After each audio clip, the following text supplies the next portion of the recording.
Good morning, everybody. I'm Billy Bai, a professor and associate dean of research in the William F. Harrah College Hospitality at the University of Nevada, Las Vegas. It is my pleasure to moderate this morning's panel on professional development, research design, and analysis. As you can see, we have assembled a panel of distinguished scholars from different schools affiliated with CHRIE, and we're looking forward to their insights on this topic. So this is how it's going to work. I'll introduce each panelist alphabetically. Then I'll ask each of them to speak a few remarks on their research professional development from their own experience. After that, I'll lead the discussion with the Q&A. How does this sound? Good? All right, and also for those of you who are with us this morning, please feel free to participate in the discussion either by raising your hand or posing your question in the chat room.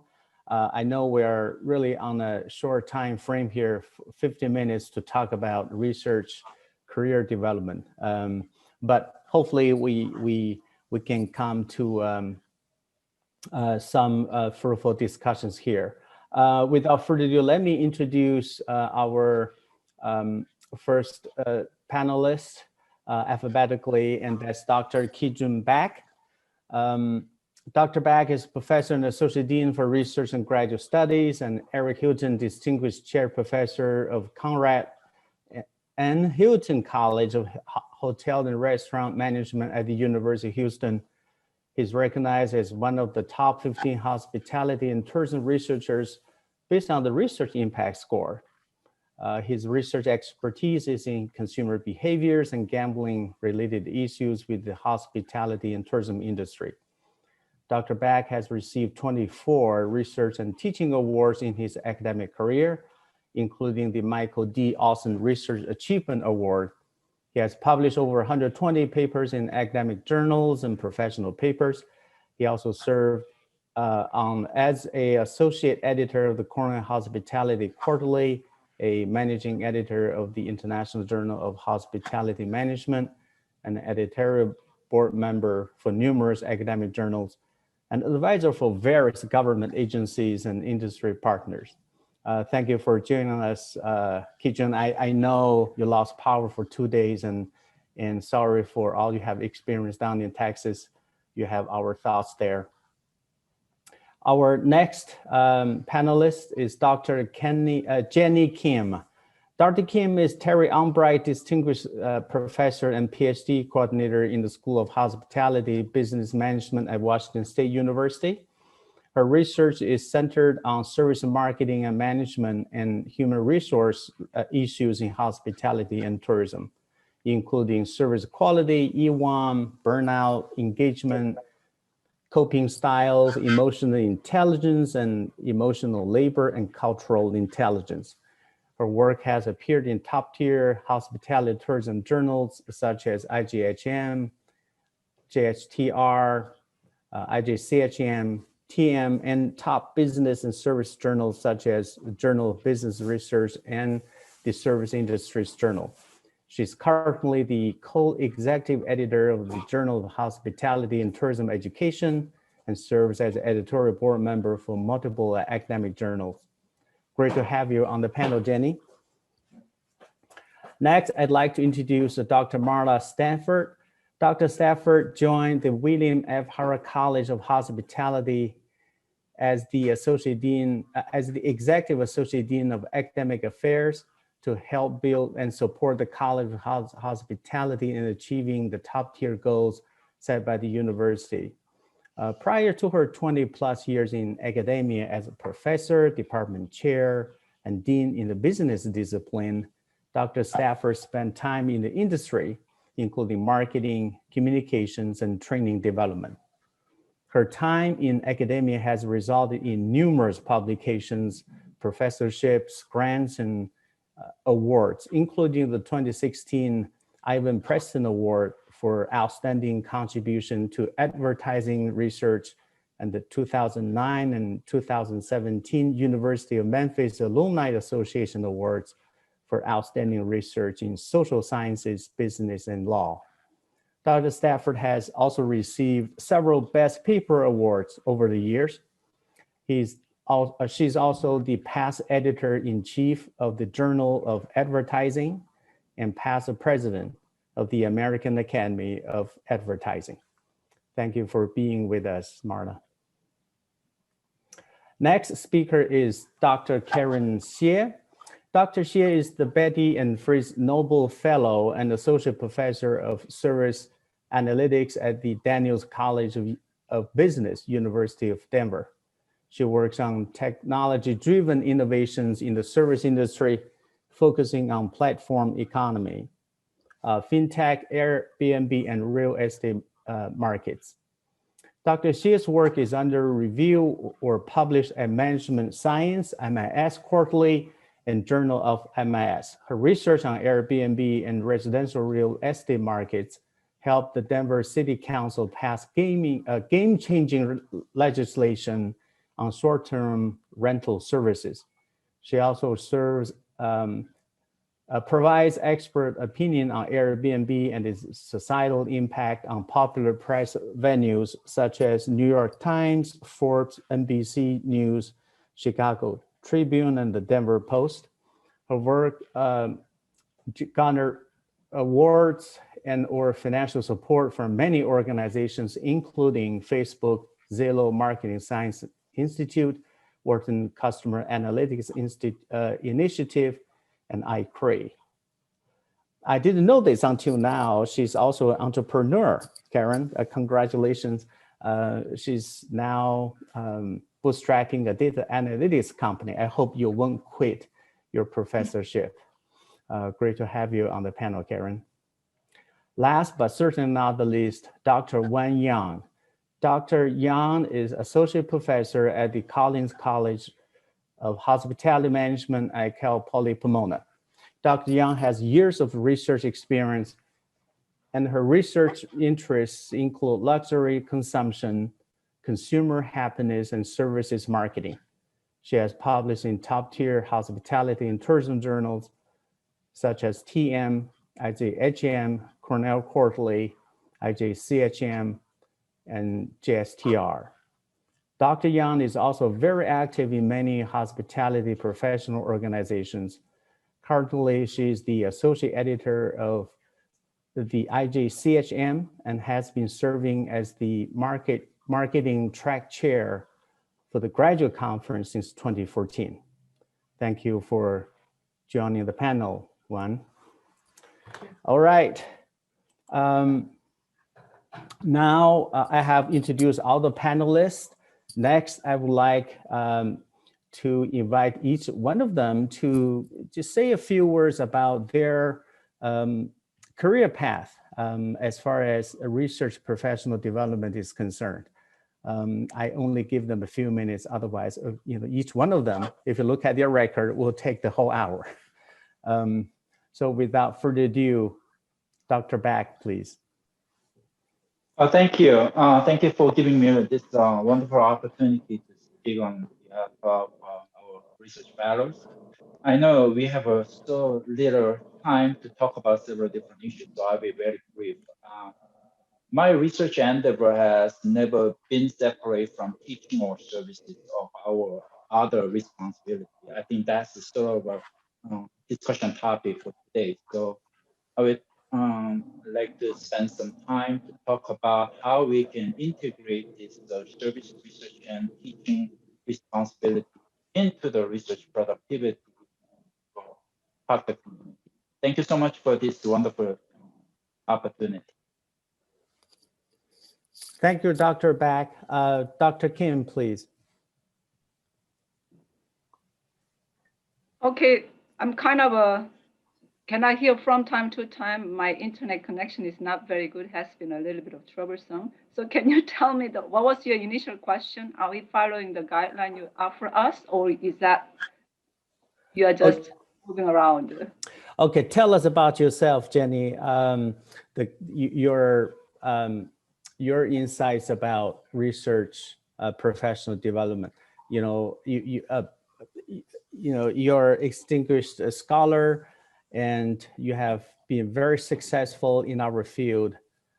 How did you do to achieve this status? Well, not exact. I don't know what to tell you because a lot of our junior faculty members now seem to work so hard. But I did work hard too, and still I think all of us are working hard. So for you to have some kind of research development, if you are focusing on research development, I would say you need to find something you really, really like. Otherwise, after some time, you will be so tired of doing research. So that has been a kind of motivation for me to continue to do the research. And then, I don't know, it depends on what kind of institute, what kind of schools you work for at the moment. Some schools could be research focused, but some school could be teaching focused. So what you're gonna do and how many papers you're gonna write all depends actually. That was the message I wanted to deliver today. So I don't know, this is not a very easy and simple answers, I guess, to your question. But myself, because I was in the sort of research-focused institute, I had to follow what they asked me to do. And then continue to publish. I would say you just follow your kind of interest. And then things can happen and you need to have some good colleagues and then the folks that you can work with together. I don't know if that's the answer you are looking for. Absolutely. Thank you for your experience. Next, Dr. Stafford, please. Yes, thank you, Billy. I'm delighted to be here and talk a little bit about this. Let me just mention my perspective is going to be just a little bit different from a research background because I came up through the business area. I've been in a business college my whole career and moved to the hospitality college, where else but UNLV, an outstanding school. You can see the school behind Billy there. So my perspective is going to be just a little bit different from that standpoint. So my research career and how I came to this, though, is going to be similar to anybody's discipline. I will say that. And I did that by picking something, to Jenny's point as well. Not only should you pick something you love, but pick something you're truly passionate about, because otherwise it does get boring to you. And those passions may change over time. And it's okay to give into those passions that change because our interests differ over time. And you need to recognize that about you. And it does need to, what school you're at does need to be considered. There's no question about that because that's your career, but you also may not stay at that school. So we're talking about research development here specifically. Focus on your research. I focused on my research. I focused on what I love.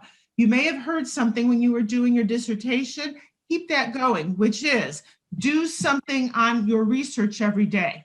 That will keep you going. Now, you may not be writing a paper every day, but you might have to read an article. You might need to jot down some research questions. It might just be 5 minutes, but really try to do something on research every day, even if it's small, which was good advice when you were doing your dissertation. And that's what I did. And when I was a new assistant professor, every day there was something. Some days it was very small because I had to prepare for class, but always keep your research front and center.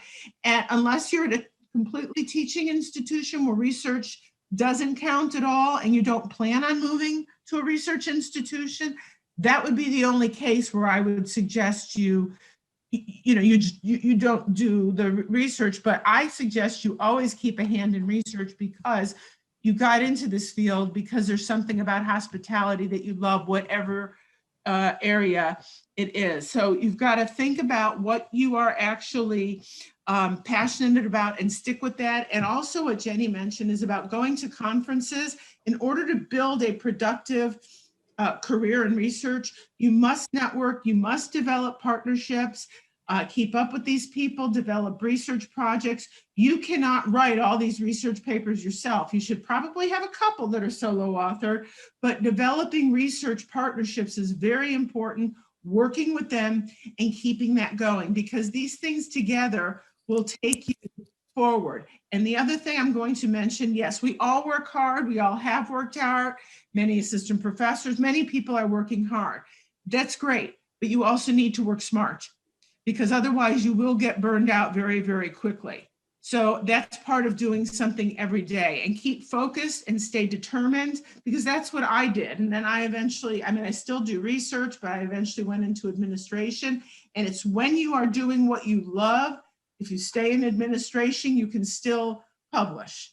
You can't do as much as you used to, but you can still publish because you love it. And that's how you want to be successful in your research career. Make sure you are always doing what you love. That's one of the benefits of academia as far as research. Stick to that. If you see it's changing, that's okay. Do that as well. Thank you, Marla. Very good advice. Next, let's have Dr. Yang, please. Oh, okay. Thank you, everyone. Thank you for having me on this panel. So I'll make it very short about my research development. I actually studied with Dr. Anna Matilla, who is the queen of experimental design. So I think my formal research training is really starting from there. And I think the principle of my research is really following something that I'm passionate about, like what Dr. Stafford just talked about, and something I'm very interested in, I'm very curious about, because just like Dr. Stafford said, if it's not something you're super passionate about, it's get boring when you keep reading literatures and then you feel like it's endless. So for me, I was really passionate about luxury consumption. I'm just curious why people can spend that amount of money staying at Almond Resort, at different hotels. So that's why I really dig myself into this topic. And that's kind of my main topic during the whole junior career faculty times. And at that time, I was also work at University of South Florida, which is a research tier university. And at that time, I remember all my mentors and advisors told me, just keep the research going, because you never know when you're going to be on the job market again, when you may need to relocate. So I always remember their advice and keep my research pipeline full. And a couple of years later, I indeed relocate, and now I work at Cal Poly Pomona, which technically is not really a research university, but we do value research a lot. So luckily, I have my research pipeline going. And another thing that kind of going to tap onto what Dr. Bai's question later on is, I think after that tenure, I feel a little bit less stressful on the number requirement. So I got another opportunity to really pursue another topic that now I'm passionate about, which is advancing life happiness. And I also like, because I'm a working mom, so I had a lovely collaborators to work on this timely issue to try to figure out how maternity leave policies or like family work social support can really help increase the female employees' well-being. So now overall, I think my whole research development is really just focusing or pursuing something we're really passionate about, and we feel proud of finding some new results or providing something that can benefit the society at large. Yeah, Thank you for the advice. Dr. Xie, please. Okay, thanks, Billy, for the invitation. So I'm Karen Shea at the Daniels College of Business, University of Harrah, because we're a business school. So definitely the expectation for the hospitality faculty is a little bit different as other peer hospitality programs. So I think, in my view, I think hospitality is business discipline. So I think, before my tenure, I spent quite a few years justify the value of hospitality as a boutique business discipline.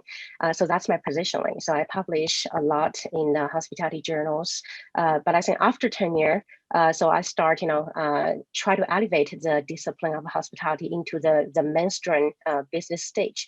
So that's why I think, Billy talked about, I start publishing in some top tier business journals like Management Science. So I think that will be a very good strategy, I think, or the faculty that in my stage may consider to play, because you have this, before 10-year plan and after 10-year plan. So I think that's overall is going to help hospitality as a discipline to get more exposures in the business field. Just a few things that I think may be useful for the faculties. That's also based on my previous experience before tenure. Is I think number one is you have to differentiate yourself. So definitely, I think everybody have your favorite topic to work on, and you choose your focus area in terms of the research.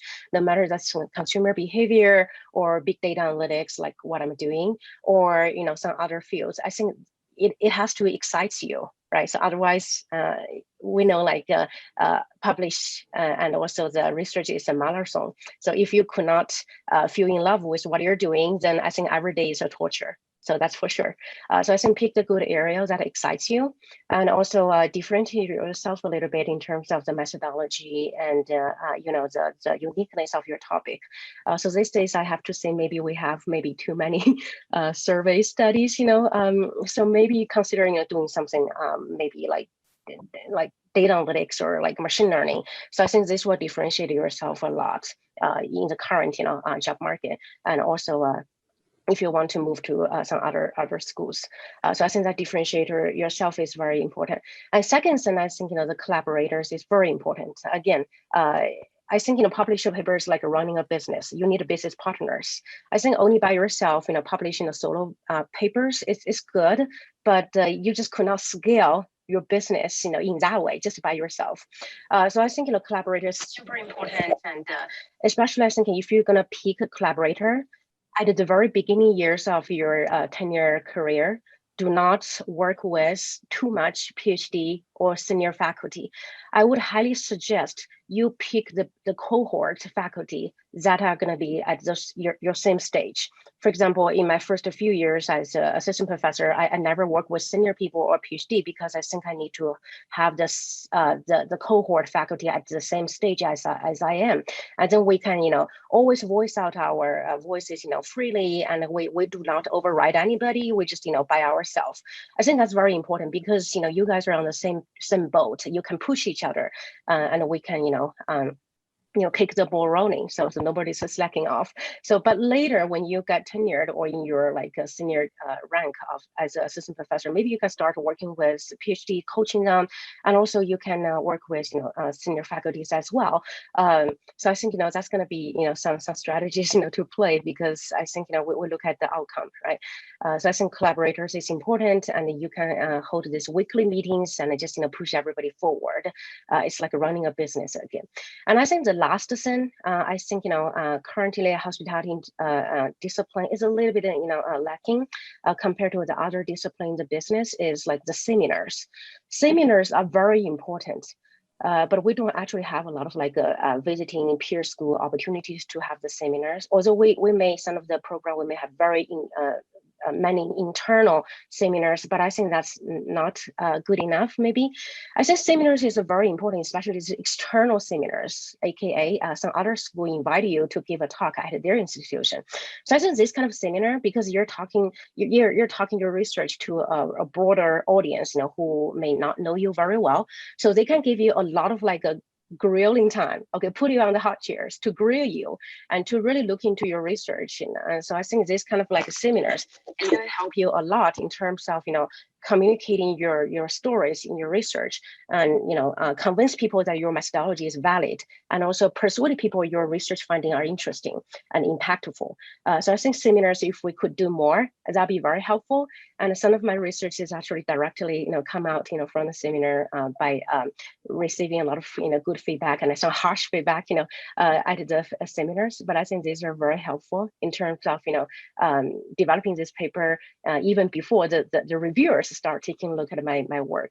So I just think that's just this 3 tips. Thank you. Thank you very much, Karen. Very, very helpful. As all of you alluded to, we come from different backgrounds, and our schools are, some of us like Houston, we're standalone, and some of you are housed in business school or some other disciplinary areas. Because of this, how did you choose your focus research area? For UNLV, we're standalone, so we can definitely develop our own criteria for assessment. But if you're housed in a business school, then your approach will be very different.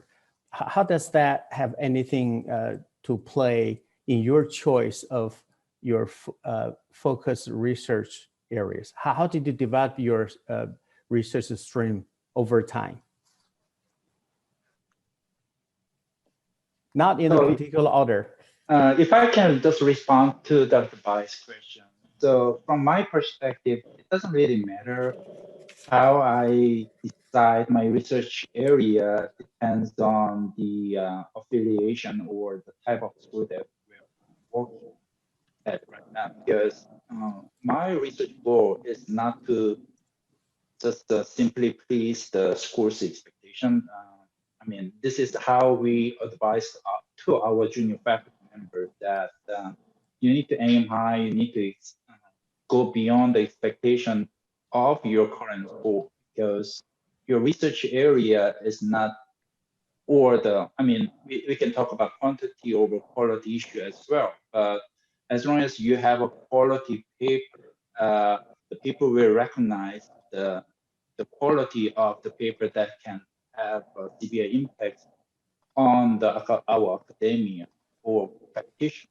So as long as you have a competence into that, then you should be fine.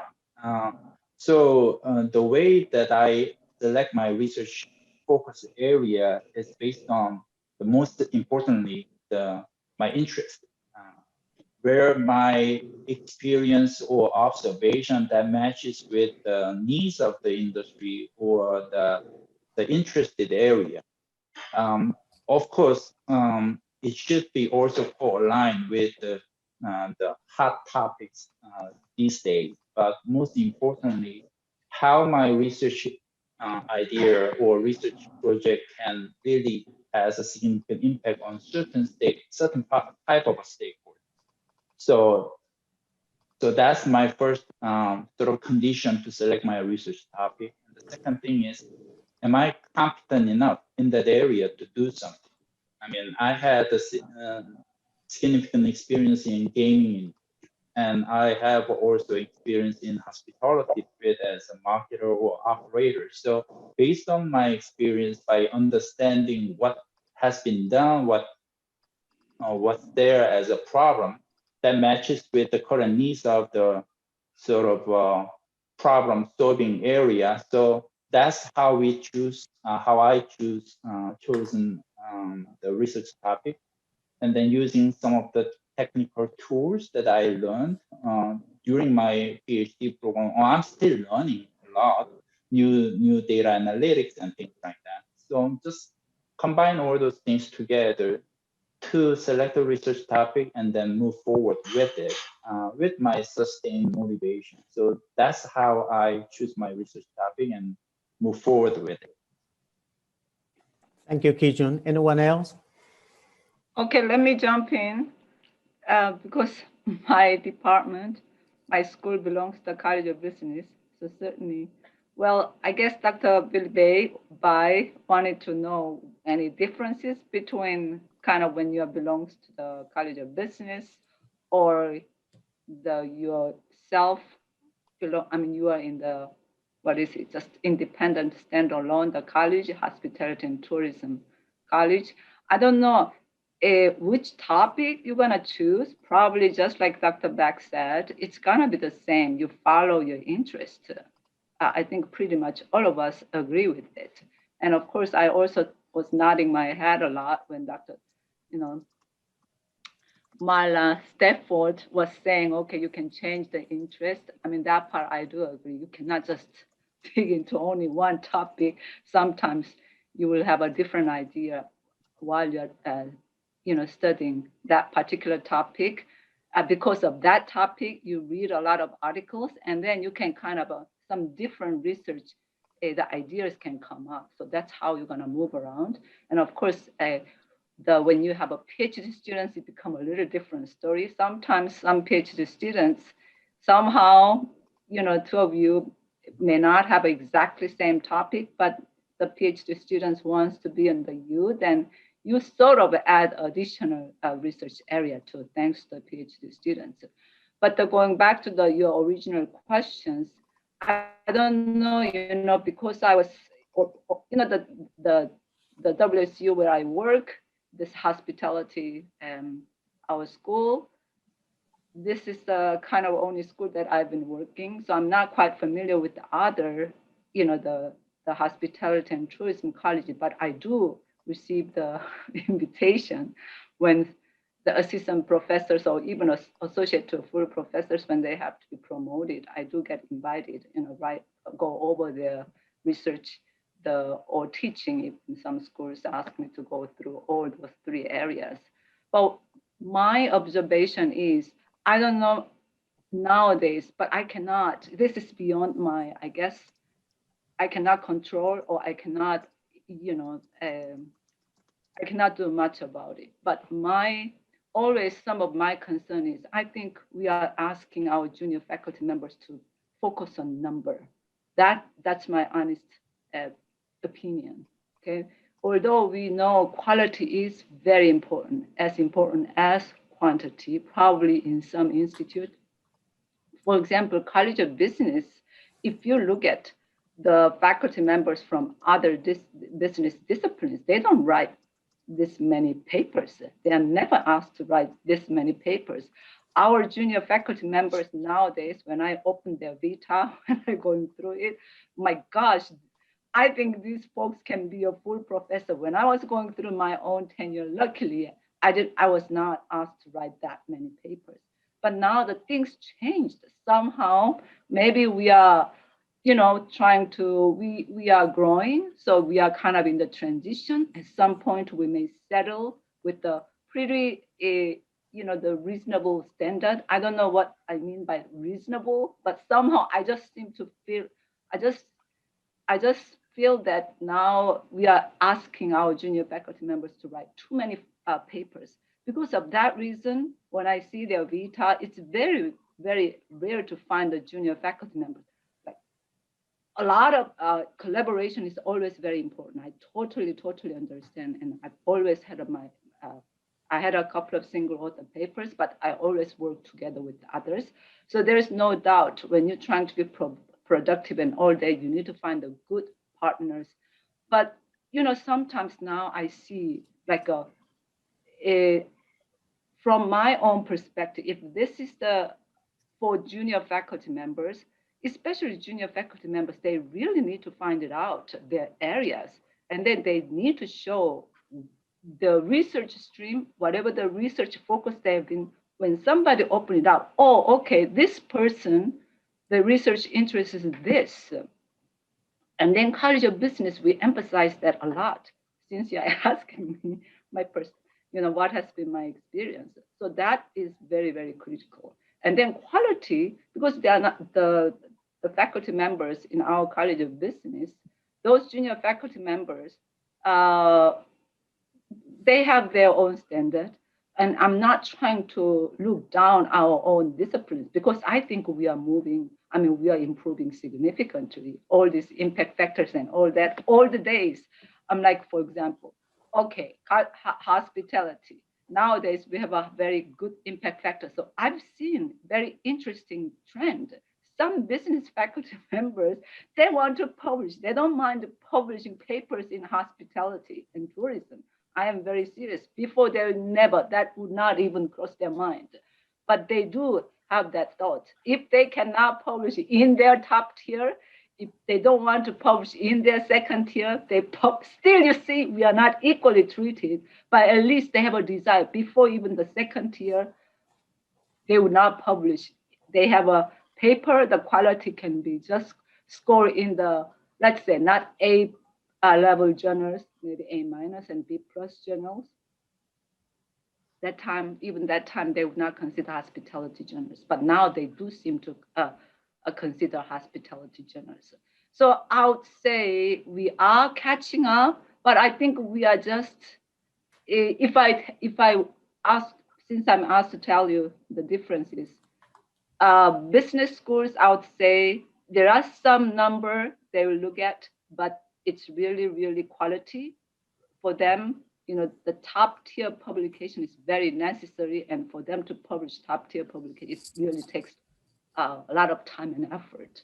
So that has been, maybe that's the one thing that I can tell you. And then the current trend going on in our disciplines, I hope for the sake of our junior faculty members' mental well-being, this health and all that, I wish we can stress a little less quantity, but more quality.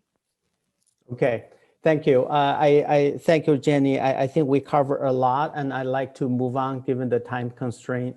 Another question that we have is about research design. That's also part of this panel discussion theme.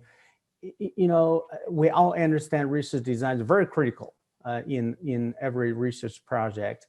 And from your own experience, what are the common mistakes in designing a research project? I'm not going to ask you how to design the research, but the common mistakes that you found from your own experience or from the work that you reviewed in the past, and what would you recommend to correct them? In other words, what would be your recommendations? And it's going to be a lengthy question. And do you have any creative research designs that hospitality and tourism scholars may consider based on your experience? Billy, I'd like to talk about a couple of things, but I also want to acknowledge a chat question, a chat point that the audience, I think, wants some questions answered from the audience. So after perhaps we discuss this question, we can welcome their questions. I have some very specific thoughts on research design. And I think the first one to talk about is the fact that research design, research methodology, analytical tools should not drive the research project. The research project should drive the design, the analysis. Too often, and I see this in business and I see it in hospitality, is we think, oh, well, here's a new cool methodology, or here's a new way we can do something. And that's great because you want to integrate those into your research. But what happens quite a bit is that people pick this new methodology. When structural equation modeling came out, business, everybody was hopping on structural equation modeling. The important thing is to say, do your research design based on what your research is actually, what you're trying to find out. So the research, the questions, the hypothesis, they need to drive the design. The design does not drive, or the tools, whatever, do not drive the other way around. And too many times I see this in business. And when I was editor of the Journal of Advertising, and now I'm an associate editor of 2 journals, and I still see it. I see papers coming in, and almost from the beginning, they're talking about the design because it's a fancy way to do something. And it could be complex experimental designs. I've done a lot of things with experiments. Experiments are great. And I think somebody else mentioned that earlier, because it's truly the only way you can show cause and effect. Surveys are fine, but you can't show that cause and effect. It's all associational and relational. So yes, there are some really good tools, but sometimes you'll find an experiment that really, well, wait a minute, they weren't trying to show cause and effect. Well, then maybe they didn't need an experiment. But on the other hand, maybe the research question suggested a block design. So I think it's extremely important that the appropriate thing drive what you're trying to do, the research questions and the hypothesis. And very often, and again, this was just my background, methodologies are just so important. And always keep up with the latest methodologies. And again, experimental type of work, controlled experiments, field experiments, or in-lab experiments are truly the best way to show, and the only way to show cause and effect. And if that's what you're trying to do, and that is very often what hospitality researchers want, which should I do? Which will affect this more? Because they're the ones that lead more to managerial implications. So I'm always going to go in that side, and my research is focused on that, but I've done survey research too.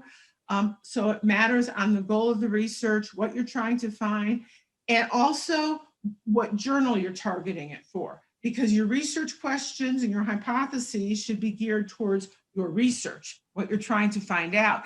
And then what does this journal want? If you're going to have a qualitative article, and qualitative articles are wonderful, Some journals will not publish them. They just don't. That's okay. The qualitative research is very much valued, and it just needs to be positioned for an appropriate journal after the research is done and you find out the answers. You need to find the right journal. And I'm sorry, I was reading the chat. You need to find the right journal and make sure it's targeted appropriately for the right journal. At the same time, hopefully giving answers to the industry about those qualitative insights that you found. Thank you, Marla. I'm sure others will have a lot to say. Let's see how the audience feels about this topic so far. Question from the audience, please. Anyone else would like to chime in? Okay, I'll quickly, okay.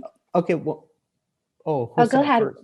Okay, Go ahead, I'll Wen. quickly chime in. I think I have some observations when I serve as the associate editor at CHRIE. So there are two common mistakes that I quite often see from the papers that normally may get desk rejected. One is when some of the authors, the design survey adapted measurements from existing literature, and some is from totally different field. And when you use the word adapting the measurement, sometimes it simply lost content validity. So I think that's something we have to be a little bit cautious. We do say we try to adapt measurement or adopt measurement from existing literature to maximize the reliability or validity. But the thing is, when you cross the discipline so much, actually the content validity already suffers a lot. So if you do that, and make sure you should have expert to double check the content validity. And also you need to use the a factor analysis or other techniques to recheck your reliability and discriminant convergent validity to make sure the first set, the foundation of the question are still valid.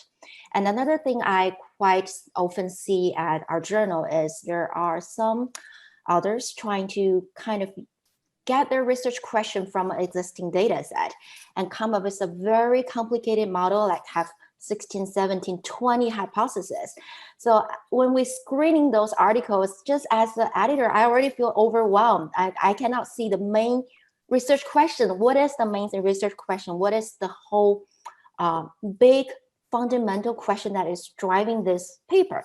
And then after you finish reading, you kind of figure out it may be from there is already an existing data set, and they do very fancy analysis. Again, just like Dr. Marla Stafford said, it's like we cannot just write a paper driven by analysis and then trying to write up a fancy model with too many hypotheses. So I think it's at the end of the day, the research design should support your research question, and your research question should be driven by something that can, at the end, contribute to the body of knowledge or contribute to the society, either way. But we cannot just follow the trend of fancy analysis or fancy design.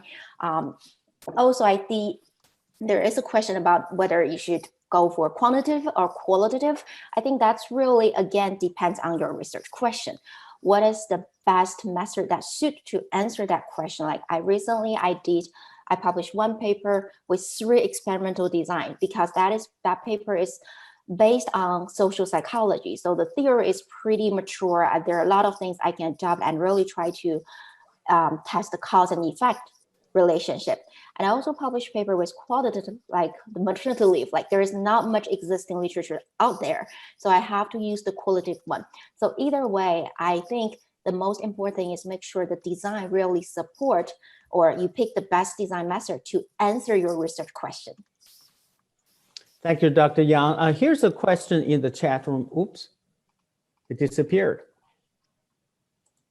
Yeah, I saw the question though, and then I can Okay. relate to this research design issue as well, because there was a question about how to fund the students' research, or how you sort of. Oh, okay. Yeah, I think Karen answered it, but Ki-Joon, go ahead.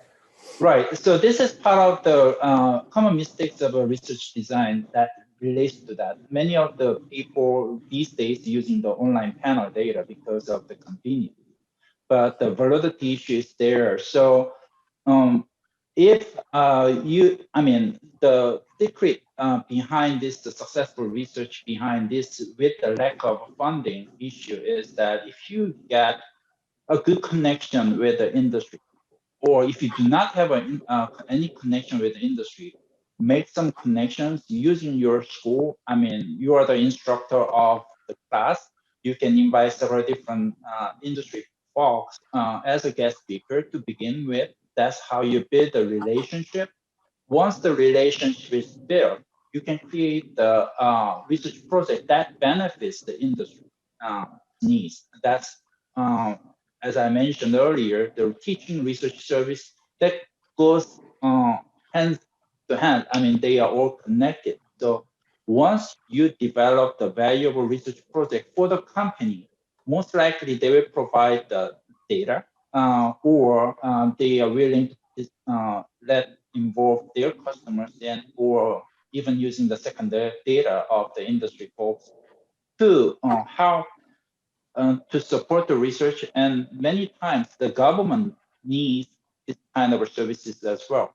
So whether you work with the government or industry or some of your students employment, I mean the company, you can use whatever the source is to fund the research, or even not, they do not give you a fund to support the research, but at least they can provide you with the data set to complete the research. So that's the sort of a easy solution. The getting connected is maybe challenging, but there are so many different ways you can get connected. Okay, Dr. Bai, can I just add one comment? 30 seconds. That's all the time we have. So I totally agree with Dr. Beck, because experimental design is becoming popular, but you should know it depends on the nature of study you are doing it. For example, I'm doing HR papers quite often. For HR papers, experimental design, I would not say it's appropriate, but you can use the time lag. Someone you really have to help you, so that way, like we talk about a lot of like the multi-source, not just the single source, one respondent answering all the way. So for example, supervisor need to be involved and all that. Also, if test causal relationships, first independent variable may be measured, and then after some time lag, you move to the next one and next one. So I think it depends on really the research question you have. A lot of marketing papers, I do think the experimental design is appropriate, or maybe some other field too. But you really consider what you are studying and what is the appropriate method. It really depends. You cannot say experimental design, or you cannot say SCM or whatever. Right. You just have to think about what you're asking and what is the best method you should follow. So the industry connection is critical for HR papers, for example, because you don't want to go for those panel, like the online, like Qualtrics and all that, because employee data is not very. There's a very some different nature, the study itself. Yeah. And just to add to that, there, are a number of journals who will not take certain subject pools for certain reasons. So for example, if you're doing a study of HR people, obviously you need HR people.